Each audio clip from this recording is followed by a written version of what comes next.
there is a baseline in terms of compensation for Matt Castle. The baseline is 2 twos. Yeah, for Schaub. Okay, for Matt Schaub, Yeah. 2 years ago.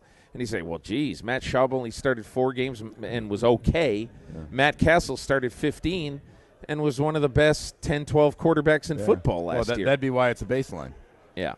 And so that's what you have to look at right now, and you have to wonder, okay, you've got at least 2 twos. Mm-hmm. And if it's going to be any more than 2 twos, which I think it probably should be, whether it be a 1 or a 1 and a 3, then I think the Patriots are going to have to be very, very concerned or very, very interested in making a deal like that because – and I don't know how you feel about it, Randy, but the thing that would scare me off about that is the average per year price tag. Right. Of paying a guy what is probably going to end up being on average $12, $13 million a year. Mm-hmm.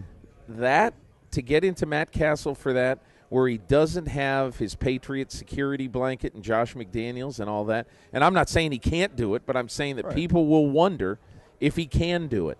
So that is going to be the big thing to me. And now I don't believe personally that they would be in that market, but you look at a team the way I look at it.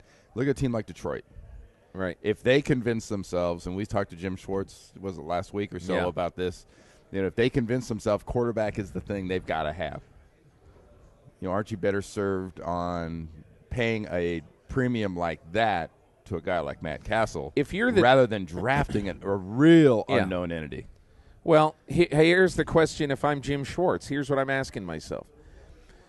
Do I just want to take Matthew Stafford and put him in the hands of Scott Linehan? Mm-hmm. Which is an interesting option. Right. Or do I want to hang on to that one?